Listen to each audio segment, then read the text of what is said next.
आज हम धातु और अधातु से तोड़ फोड़ करेंगे, ठीक है। यानी कि धातु और अधातु से जितने भी क्वेश्चन बनते हैं सभी क्वेश्चन को देखेंगे, ऑब्जेक्टिव से लेके और दीर्घ उत्तरीय प्रश्न जैसे भी क्वेश्चन बनते हैं सभी क्वेश्चन को देखेंगे और एक भी क्वेश्चन नहीं छूटेगा अगर वीडियो को पूरा देखते हैं तब। और समझ में आएगा तभी लाइक कीजिएगा, वरना डिसलाइक ठोक के जाइएगा। लेकिन एक कंडीशन है कि वीडियो को अंत तक जरूर देखिएगा। चलिए हम स्टार्ट करते हैं इस वीडियो को। जय हिंद दोस्तों, आपका स्वागत है आपके अपने YouTube channel VK concept point पर। दोस्तों आज हम धातु और अधातु से तोड़ फोड़ करेंगे, ठीक है। यानी कि धातु और अधातु से जितने भी क्वेश्चन बनते हैं सभी क्वेश्चन को देखेंगे, ऑब्जेक्टिव से लेके और दीर्घ उत्तरीय प्रश्न जैसे भी क्वेश्चन बनते हैं सभी क्वेश्चन को देखेंगे और एक भी क्वेश्चन नहीं छूटेगा अगर वीडियो को पूरा देखते हैं तब। और समझ में आएगा तभी लाइक कीजिएगा, वरना डिसलाइक ठोक के जाइएगा। लेकिन एक कंडीशन है कि वीडियो को अंत तक जरूर देखिएगा। चलिए हम स्टार्ट करते हैं इस वीडियो को। तो अब यहाँ पे देखिए धातु के भौतिक गुण, यानी कि धातु में क्या क्या गुण हो सकते हैं, ठीक। तो धातु में चमक होती है, कठोरता होती है, रूप या अवस्था किस अवस्था में रहती है। तो हम बात करते हैं अभी चमक का, यानी कि धातु की सतह चमकदार होती है। आ रहा है समझ में? यानी कि धातु की सतह चमकदार, जो चम चमकती है वही तो धातु है, ठीक। जैसे हो गया सोना, चांदी, तांबा, एल्युमिनियम, बहुत से धातु है जो चमकती है। अब यहाँ पे देखिए, अब हम बात करते हैं कठोरता के बारे में, ठीक। यानी कि धातु सामान्यतः कठोर होता है, यानी कि धातु कठोर अवस्था में होता है। लेकिन इसमें अपवाद भी है कि जो धातु होते हुए भी कठोर अवस्था में नहीं है, यानी कि कोमल अवस्था में है, नरम अवस्था में है। जैसे सोडियम, पोटेशियम, लिथियम, ये बहुत नरम अवस्था में है, बहुत कोमल अवस्था में। ये सोडियम इतना कोमल है कि इसको हम चाकू से काट सकते हैं। क्वेश्चन पूछता है कि किस धातु को हम चाकू से काट सकते हैं, तो सोडियम। लेकिन सोडियम में एक और गुण है कि सोडियम को हम केरोसिन के तेल में डुबा कर रखते हैं। क्यों? क्योंकि ये बहुत क्रियाशील धातु है। आ रहा समझ में? यानी कि ये अपवाद में सोडियम, पोटेशियम, लिथियम ये धातु होते हुए भी ये कोमल है, ठीक।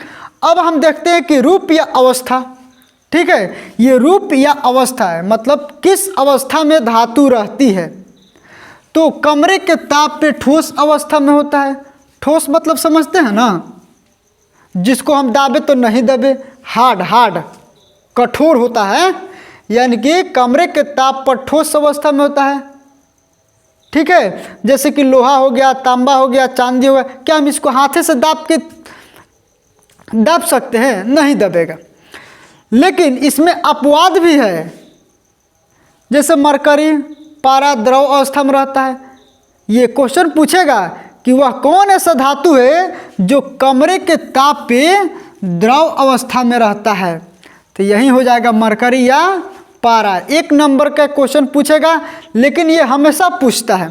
अगर 10th का बात करें तो 10th में इसे तो पूछ देगा 5 नंबर के कि धातु और अधातु में अंतर स्पष्ट करें, ठीक। तो अभी हम अधातु का भी बात करेंगे, बने रहिए वीडियो के अंत तक आप। तो देखिए, जैसे कि रूप या अवस्था, कमरे के ताप पर द्रव अवस्था में रहता है मरकरी या पारा। अच्छा, मरकरी और पारा जानते हैं कहाँ पे होता है? जो डॉक्टर साहब लेके आते हैं थर्मामीटर बुखार चेक करने के लिए, उसी में थर्मामीटर में रहता है मरकरी या पारा। ये पारा का इंग्लिश नाम है मरकरी। अरे समझ में? पारा का इंग्लिश नाम है मरकरी, थर्मामीटर में रहता है डॉक्टर साहब के, ठीक। और कमरे मतलब समझते हैं, जिस कमरा में हम वीडियो बना रहे हैं और जिस कमरे में आप बैठ के देख रहे हैं वही तो होता है कमरा। उसी कमरे के तापमान पे ये द्रव अवस्था में रहता है। यानी कि थोड़ा सा भी गर्मी महसूस होगा तो ये द्रव अवस्था में हो जाएगा, तुरंत पिघल जाएगा मरकरी, ठीक है। देखते हैं इसके और भी गुण। धातुओं में आघातवर्ध्यता का भी गुण होती है, तन्यता का भी गुण होता है, विद्युत और ऊष्मा के चालक का भी गुण होता है, और घनत्व और गलनांक का भी गुण होता है, और धातु ध्वनि का भी गुण होता है। तो अब हम बात करते हैं आघातवर्ध्यता। आघातवर्ध्यता का मतलब धातुओं को हम पीट कर चौड़ा कर सकते हैं, इसको हम फैला सकते हैं। पीटेंगे तो ये चौड़ा होगा और फैलेगा। इसमें देखिए तन्यता का भी गुण होता है। तन्यता का भी गुण होता है। यानी कि धातु पतली तार के रूप में बनाया जा सकता है। हम धातु को पतली तार के रूप में बना सकते हैं, यानी कि इसको हम फैला के यानी कि लंबा कर सकते हैं, बहुत लंबा तार बना सकते हैं। जैसे कि तांबा का तार बनाया जाता है ना, जो अपने घरों में लगाते हैं। और विद्युत और ऊष्मा के चालक होते हैं, यानी कि धातुओं से करंट भी प्रवाहित होता है और ऊष्मा का चालक यानी कि ये गर्म भी होता है धातु। ठीक है, तो धातु विद्युत और ऊष्मा का चालक भी होते हैं। जैसे कि अपवाद में दिया है कि सीसा और पारा ऊष्मा के कुचालक है। सीसा और पारा ऊष्मा के कुचालक है। तो ये अपवाद तो हर चीज़ में रहता है। बदमाश तो हर जगह है, हर गांव में लड़का बदमाश है। ठीक, वही बदमाश यहाँ पर भी आ गया है। सीसा और पारा धातु के कुचालक है। क्वेश्चन पूछेगा कि वह कौन ऐसा धातु है जो ऊष्मा का कुचालक है, तो सीसा और पारा। तो याद रखिएगा। ठीक है, ये 1 नंबर में पूछ देगा, 1 नंबर ऑब्जेक्टिव क्वेश्चन में पूछ देगा। अब यहाँ पे देखिए, घनत्व और गलनांक अधिक होता है। धातु का घनत्व और गलनांक अधिक होता है। आ रहा है समझ में?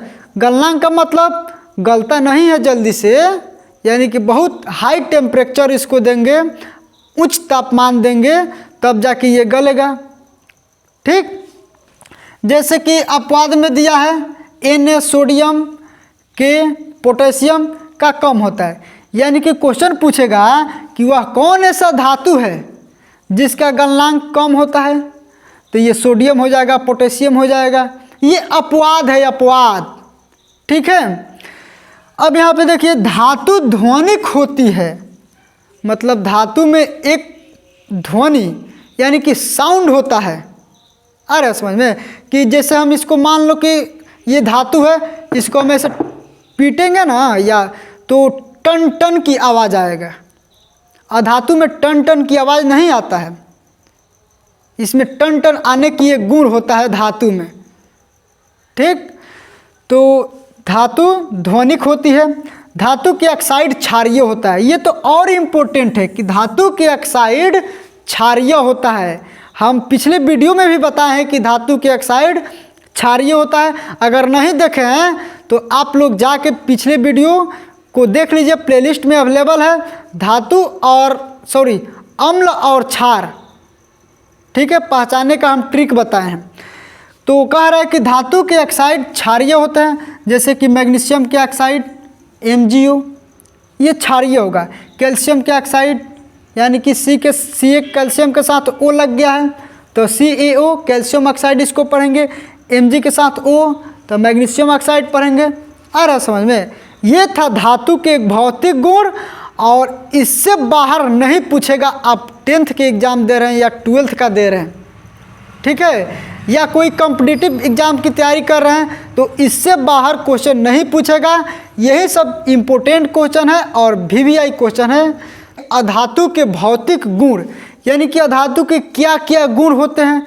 तो देखिए कि अधातु में चमक क्या होती है, अधातु कठोर होता है।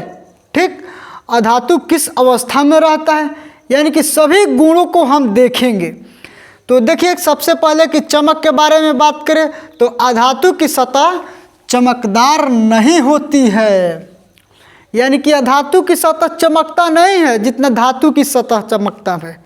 ठीक है, यानी कि अधातु का नहीं चमकता है। तो याद रख रहा है कि अधातु की सतह नहीं चमकता है। सतह का मतलब समझ लीजिए अधातु ही नहीं चमकता है। ठीक, और कठोरता का बात करें, हाँ एक बात और कि कार्बन नहीं चमकता है, लेकिन इसमें अपवाद है। आयोडीन चमकता है। क्वेश्चन पूछेगा कि वह कौन ऐसा धातु है जो चमकता है, तो आयोडीन हो जाएगा। ठीक, तो अब यहाँ पे देखिए कठोरता का बात करें तो अधातु कठोर नहीं होती है। ठीक, जितना धातु कठोर होती है उतना अधातु कठोर नहीं होती है। अब ये बिल्कुल ही मत समझ लेना कि अधातु कठोर नहीं होती है, नरम होती है, नहीं। अभी हम टेबल का बात करें तो ये कठोर है, ये अधातु है लेकिन कठोर है। तो इतना समझना है कि अधातु धातु की तुलना में बहुत कम कठोर होती है, यानी कि नहीं होती है। अब लोहा का बात करें और लकड़ी का बात करें, लोहा बहुत ज़्यादा कठोर और लकड़ी बहुत कम कठोर। तो याद रखना है कि अधातु कठोर नहीं होती है, जैसे कि कोयला। अगर अपवाद में हीरा सबसे कठोर होता है, देखिए ये बदमाश है अपवाद, आ रहा समझ में। हीरा सबसे कठोर होता है। क्वेश्चन पूछेगा कि वह कौन ऐसा धातु है जो सबसे कठोर होता है, तो हीरा। ठीक, अब यहाँ पे देखिए रूप या अवस्था, अधातु किस रूप में रहता है, किस अवस्था में रहता है। तो अधातु कमरे के ताप पर ठोस या गैस अवस्था में होती है, यानी कि कमरे के ताप पर, अभी हम बताए हैं कमरे के ताप पर कि ठोस और गैस अवस्था में होती है। कमरे का ताप का मतलब जिस कमरे में हम वीडियो बना रहे हैं, आप जिस कमरे में बैठ के देख रहे हैं उसी कमरे का बात हो रहा है कि इस कमरे के ताप पर ठोस या गैस अवस्था में होती है। जैसे कि ब्रोमीन द्रव अवस्था में होती है, ये अपवाद में दिया है। आ रहा समझ में, यानी कि क्वेश्चन पूछेगा कि वह कौन ऐसा अधातु है जो कमरे के ताप पर द्रव अवस्था में है, तो ब्रोमीन हो जाएगा। ठीक है, एक नंबर में पूछेगा खूब बढ़िया से बना के क्वेश्चन, तो आप लोग इसको याद कर लीजिएगा कि कमरे के ताप पे द्रव अवस्था में रहता है ब्रोमीन। अब यहाँ पे बात करते हैं आघातवर्ध्यता और तन्यता होती है धातु में, अधातु में, तो अधातु में नहीं होती है। आघातवर्ध्यता और तन्यता अधातु में नहीं होती है। ठीक, यानी कि अगर हम इसको पीटेंगे ना अधातु को तो वो फैलेगा नहीं। आघातवर्ध्यता का मतलब फैल जाना, तो अधातु को हम पीटेंगे तो वो टूट जाएगा, चूर चूर हो जाएगा। और तन्यता का मतलब अधातु तनाएगा नहीं। किसी लकड़ी को पीटिए आप, क्या वो फैलेगा, क्या वो तनाएगा नहीं, वो टूट जाएगा, चूर चूर होकर टूट जाएगा। तो समझना है कि अधातु में आघातवर्धनता और तन्यता नहीं होती है। ठीक, अब हम बात करें विद्युत और ऊष्मा के चालक होता है धातु, अधातु। अधातु विद्युत और ऊष्मा के चालक होता है, तो नहीं होता है। याद रखना है कि ये नहीं होता है, ऊष्मा और विद्युत का चालक नहीं होता है अधातु। लेकिन इसमें अपवाद है ग्रेफाइट। ये ग्रेफाइट मालूम है क्या है?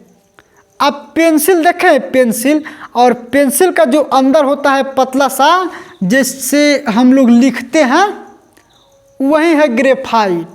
थोड़ा ब्लैक ब्लैक कलर का होता है, भूरा टाइप का, वही है ग्रेफाइट। तो क्वेश्चन पूछेगा कि वह कौन ऐसा अधातु है जो विद्युत और ऊष्मा का चालक होता है, तो ग्रेफाइट आंसर हो जाएगा। ठीक है, और ये भी क्वेश्चन पूछता है कि वह कौन ऐसा धातु है जो कार्बन का अपरूप है, तो हीरा और ग्रेफाइट। याद रखिएगा, ये सब इम्पोर्टेंट क्वेश्चन है जो अभी आपको बता रहे हैं। ठीक है, अब यहाँ पे देखिए कि इसका घनत्व और गलनांक का हम बात करें तो इसका घनत्व और गलनांक कम होता है। अधातु का घनत्व और गलनांक बिल्कुल कम होता है। और धात्विक ध्वनि का हम बात करें तो धात्विक ध्वनि तो होती है, यानी कि धातु में ध्वनि होती है और अधातु में ध्वनि नहीं होती है।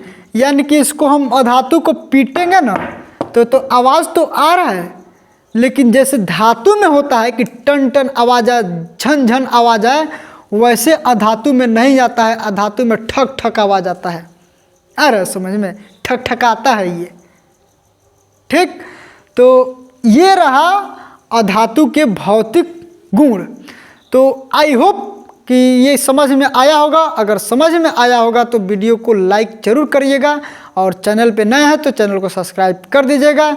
मिलते हैं अगले दिन, तब तक के लिए बाय, जय हिंद।